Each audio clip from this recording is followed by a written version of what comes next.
The examples in this lesson go with section 8.4, Systems of Nonlinear Equations in Two Variables. Example 1.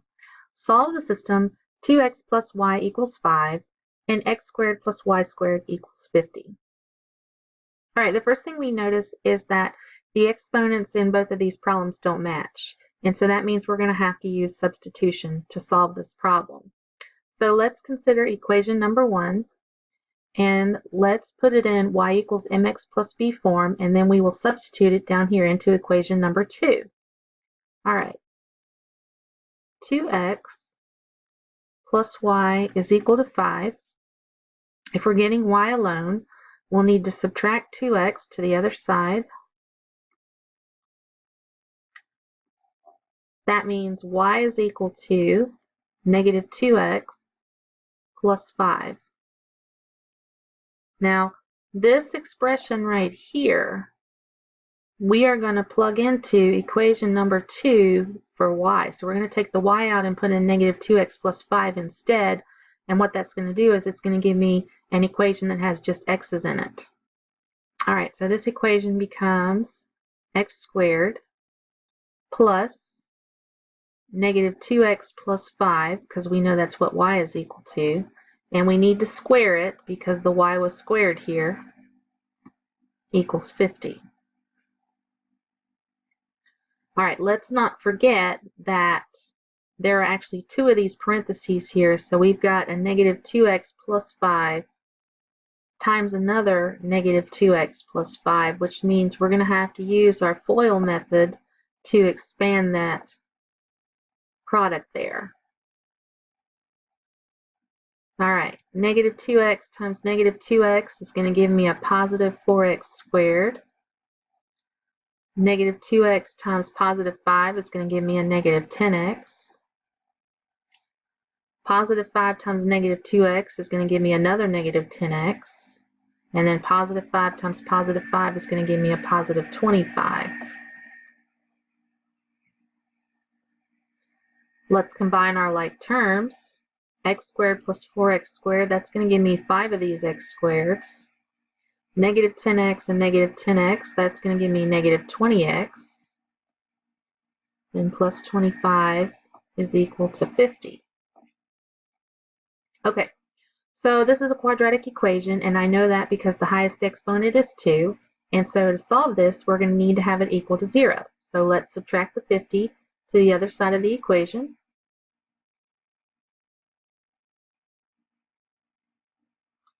That leaves us with 5x squared minus 20x minus 25 equals 0. Now, I notice that all my coefficients here are actually multiples of 5.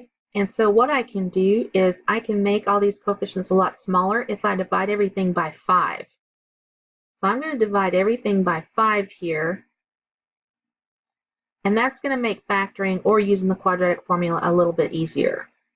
All right, these 5s are going to cancel. We're left with an x squared. 5 goes into 20 4 times. And 5 goes into 25 5 times. And then 0 divided by anything is just going to be 0. And now I have a much smaller quadratic equation here. Now at this point, I can factor it if I can see how to factor this quadratic, but if I can't, I can always use the quadratic formula. But since factoring is a little bit faster, I'm going to use that here. I'm looking for things that multiply and give me negative 5 that will also add together and give me negative 4. And that's going to be negative 5 and positive 1. All right, if x minus 5 is equal to 0, then x is going to be equal to 5.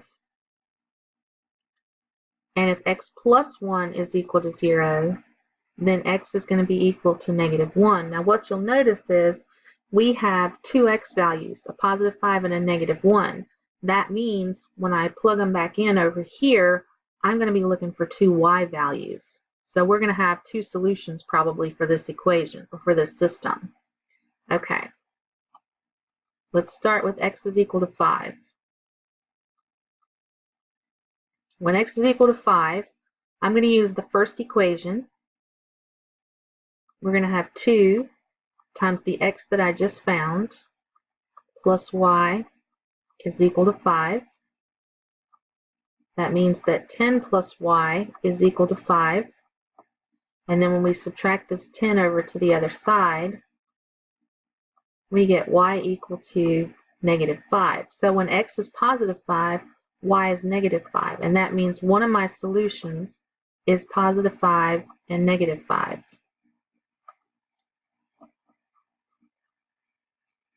All right, now let's see what happens when x is equal to negative 1. Still going to plug it into that first equation because I used that when I had the x equals 5. All right, so we've got 2 times negative 1 plus y equal to 5. This is going to give me negative 2 plus y equals 5. So let's add that 2 to the other side. And we have y equal to positive 7. So when x is equal to negative 1, y is equal to positive 7. And that means my other solution is negative 1 and positive 7. Now, I didn't check these. Yes, I should. And I should check both of them in the second equation down here to make sure that they work. All right, let's see. 5 squared plus negative 5 squared is equal to 50. Well, 5 squared is 25. Negative 5 squared is positive 25. And we know that 25 plus 25 is actually equal to 50. So we know that positive 5 and negative 5 works. All right, now let's try the negative 1. We got negative 1 squared plus 7 squared equals 50. Well, negative 1 squared is positive 1. 7 squared is 49. And when we add 1 plus 49, we do get 50. So that means my second ordered pair, negative 1 and positive 7, works as well. Therefore, this system has two solutions. Positive 5, negative 5, and negative 1, positive 7.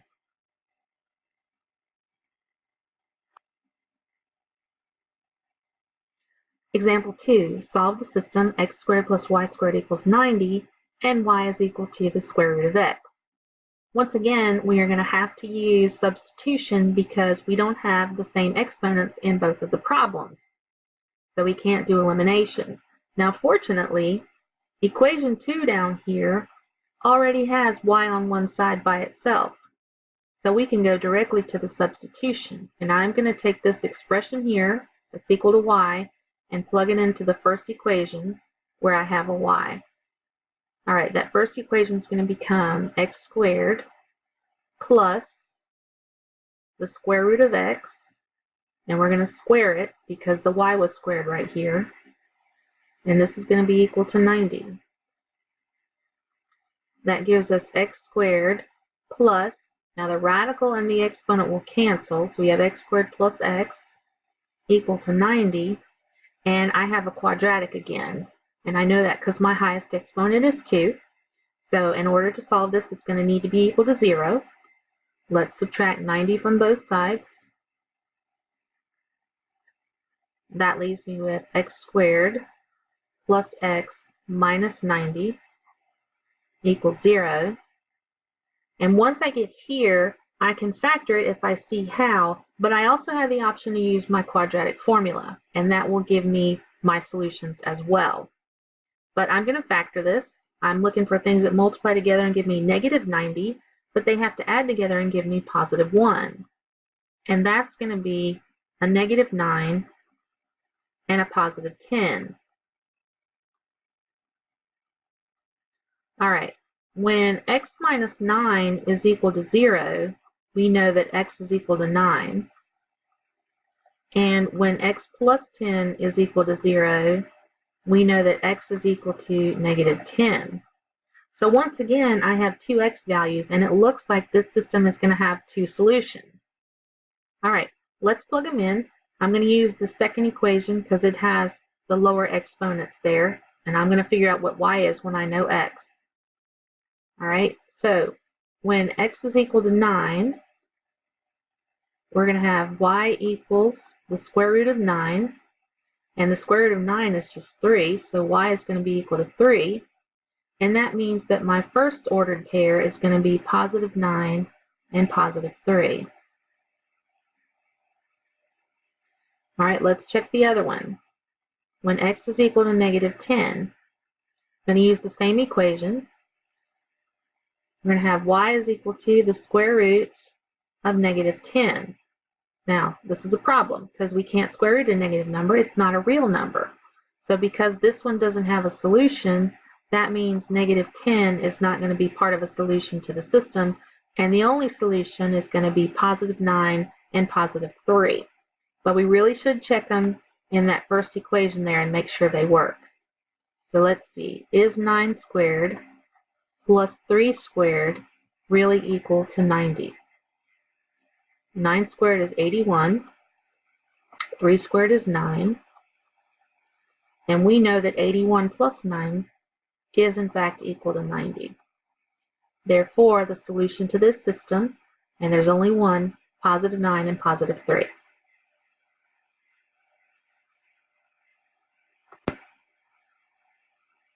Example 3. Solve the system x squared plus y squared equals 17 and x squared minus 2y squared is equal to negative 31. Now, when we look at both of these equations in the system, I notice that I have an x squared and an x squared, and I have a y squared and a y squared. So since we have matching exponents on our variables, we can do elimination on this.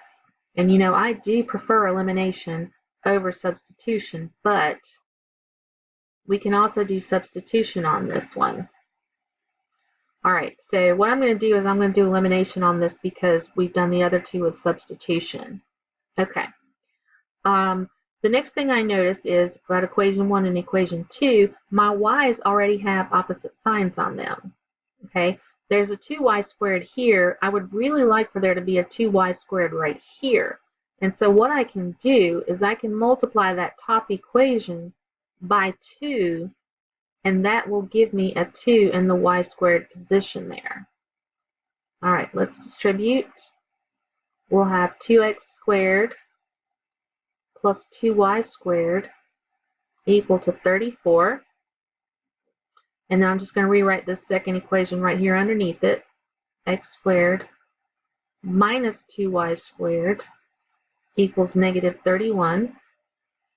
And now I can add my two equations together. 2x squared plus x squared, that's going to give me 3 of these x squareds. And the y squareds are going to cancel out. We know that because that's what we wanted. And then 34 plus negative 31 is going to give me 3. Let's divide both sides by 3. We have x squared equal to 1. And so when I square root both sides, don't forget to put the plus or minus over here. It turns out that x is really equal to positive 1 or to negative 1. All right, so it looks like we're going to be looking for two solutions here. Once when we have a positive 1 and once we have a negative 1. Now I'm going to take these and I'm going to plug them into the first equation because everything up here is positive, but please know that we could plug them into the second equation down here and we could get similar results. Okay, let's start with x is equal to positive 1. That means we're going to have 1 squared plus y squared equals 17. 1 squared is 1, so we have 1 plus y squared equal to 17. Let's move the 1 over. We have y squared equal to 16. Now to solve, we're going to have to square root both sides. Don't forget the plus or minus. And then we'll have y equal to positive or negative 4. Now what this means is when x is positive 1, y could be positive 4, but if x is positive 1, y could also be negative 4. So what this has done for me is it has just given me two solutions. And we haven't even figured out what happens when x is equal to negative 1. That's next.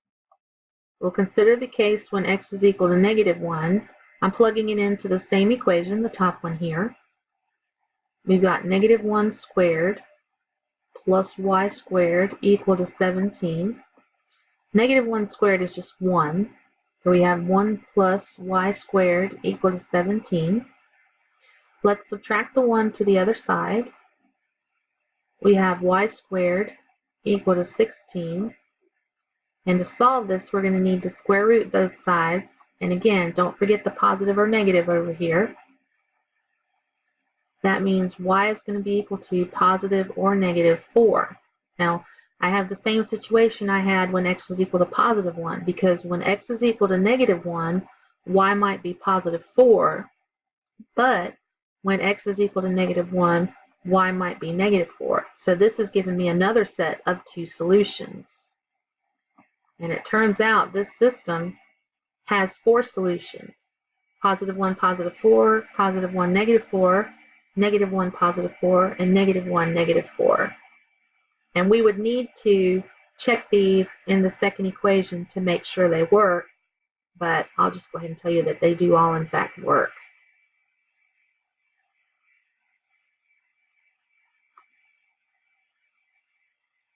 Example 4. Solve the system x squared plus y squared equals 16 and 4x squared plus 9y squared equals 36. Okay, once again, when I take a look at equation 1 and equation 2, I notice that I have the same exponents on x and the same exponents on y, which means I can do elimination again if I want to, or I can do substitution. And I'm going to show you a substitution way to do this. This time, instead of solving for x or y, we're going to solve for x squared or y squared, and then we can just do a substitution and not have to worry about any radicals. Okay, let's look at the first equation here. We have x squared plus y squared equal to 16. I'm going to solve this for y squared because we're used to solving problems for y, because we like to put things in y equals mx plus b form. That means we're going to subtract an x squared from both sides. We have y squared equal to negative x squared plus 16. And what I'm going to do is I'm going to take this expression and I'm going to plug it into the second equation right here. That's going to turn this problem into 4x squared plus 9 times negative x squared plus 16. Now, we don't have to square this like we did before, and that's because this is a y squared and we solved for a y squared. Last time we solved for a plain old y, so we had to square it because of that one. But because we solved for y squared and we have a y squared, we can just do a straight substitution. All right, and this should be equal to 36.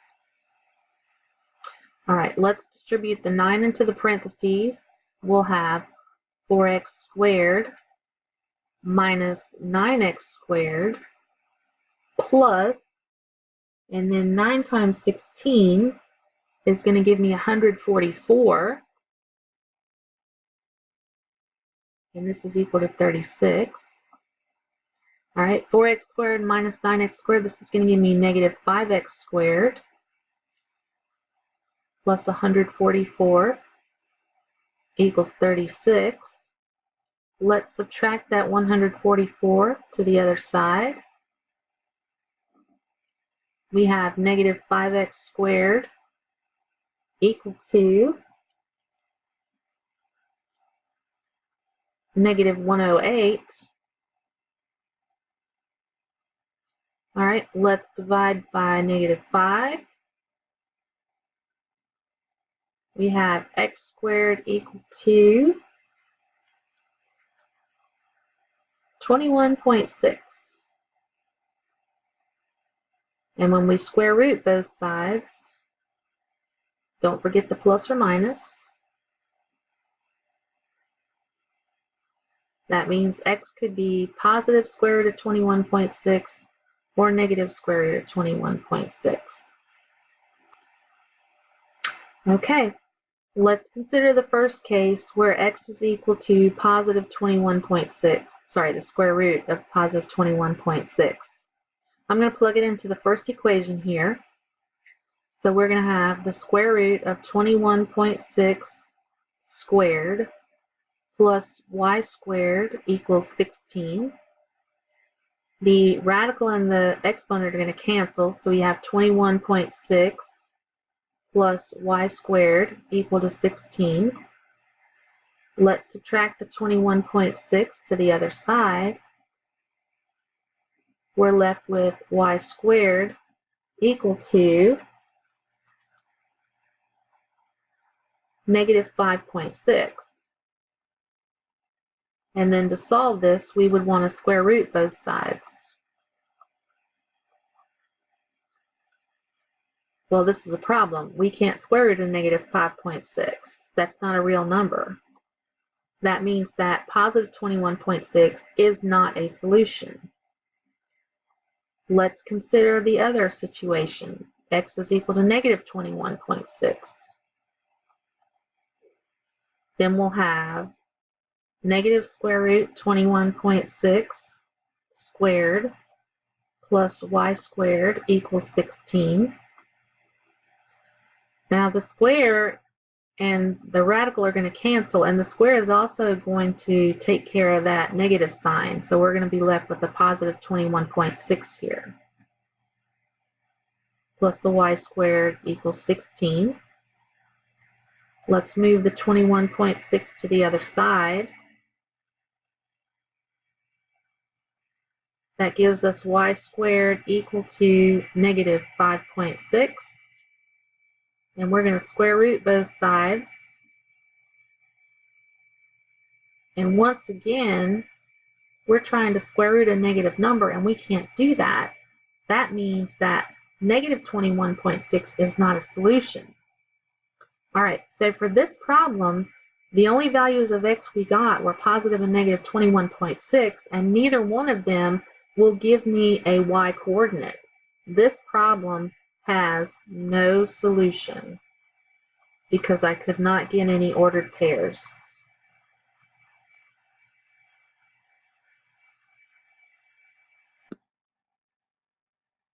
Example 5, the perimeter of a rectangular rug is 40 feet and the area is 96 square feet. Find the dimensions of the rug. All right, let's remind ourselves of some things that we know. The perimeter formula for a rectangle is 2 times the length plus 2 times the width. And we also know that the area formula for a rectangle is the length times the width. All right, let's fill in the numbers that they've given me here. Since the perimeter is equal to 40, we can say that 2 times the length plus 2 times the width is equal to 40. And then the area, which they gave me to be 96. Let's get that out of there. We can write the area formula as the length times the width is equal to 96. All right, this problem we're going to have to do substitution on because we have two different operations going on. In the perimeter, we're adding things together, and in the area, we're multiplying things together. I am going to take the top equation here, and I'm going to solve it for L. All right, so we've got 2 times L plus 2 times W equal to 40. If I'm getting L alone, we're going to subtract 2W to the other side. That means 2L is equal to negative 2W plus 40. And then to get L alone, we'll just divide everything by 2. L is going to be equal to negative W plus 20. Okay, now we're going to take this expression and we're going to plug it into the area formula in place of that L right there.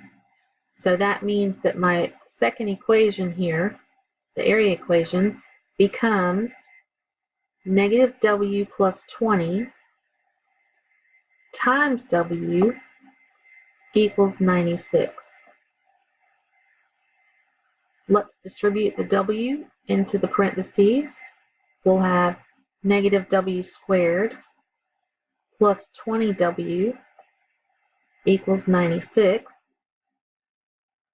Okay, this is quadratic. The highest exponent is a 2, so it's going to have to be equal to 0. That means I'm going to subtract the 96 over to this side over here. And we have negative w squared plus 20w minus 96. And this is equal to 0. All right, since I factored all the other ones, I'm going to use the quadratic formula on this one.